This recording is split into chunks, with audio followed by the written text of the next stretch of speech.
And today I want to outline some considerations when deciding to build your semantic data model in Power BI or in Analysis Services Tabular.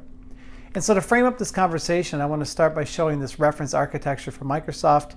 And this shows a pretty typical data loading and BI pattern where we've got a data warehouse and then a data model, semantic model built with Analysis Services, and Power BI used for visualizations on top of that model. Now, of course, this is just a suggested architecture. You can use Power BI to do that modeling because we understand that creating relationships and writing custom calculations in DAX is really using the same engine under the covers in Power BI that Analysis Services uses. And so why would you use Power BI or why would you use Analysis Services Tabular? One thing to consider out of the gate is just the sheer size of your data. So Power BI today, in the standard versions of Power BI in the cloud, you do have a limit of a 1 gig size for each data set. Now, if you're using premium, that does increase up to 10 gigs if you're using the highest level premium tier. Whereas on Analysis Services Tabular, there is no hard limit on the size of your data set. This is really bound by the RAM on your server or your Azure resources if you're using a VM in the cloud.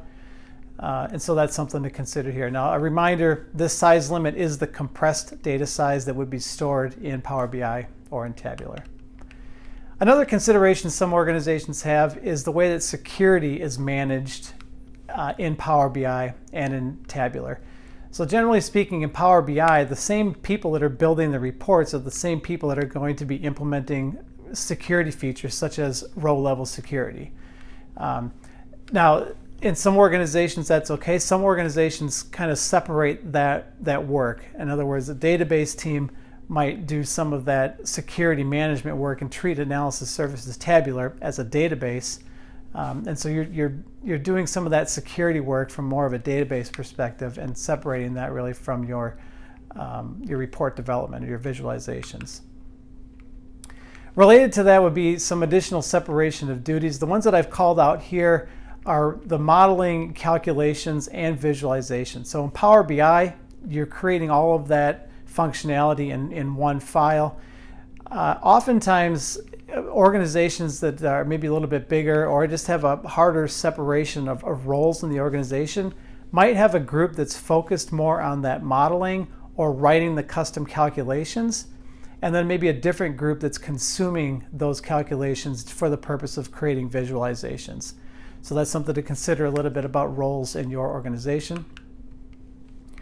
As far as shared development, this is a big consideration for some organizations.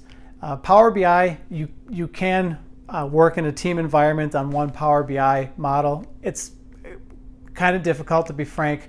Whereas SSAS Tabular, those models are built with Visual Studio. And so the idea of doing shared development in a Visual Studio environment is really quite common, and it's pretty well, it's common. And so that's a consideration there. Another consideration would be reporting tool usage. So Power BI, if you've got a model built in Power BI, really can be consumed by either, of course, Power BI or Excel is another pretty common one. But if your organization is using other tools such as reporting services or maybe Tableau or Click or Spotfire, those tools will be able to connect to a tabular model. So if you're using those tools in your organization, you may want to consider using a tabular model. And of course, the other thing would be cost.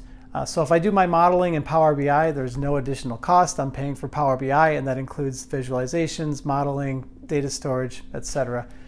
If I do want to use SSAS Tabular, of course, there are some additional licensing and infrastructure considerations that you'd have to factor in as well. I hope you found this overview of some considerations for choosing Power BI versus SSAS Tabular model for modeling helpful. If you have any questions about this or any other Power BI questions, please reach out, let us know. Thank you.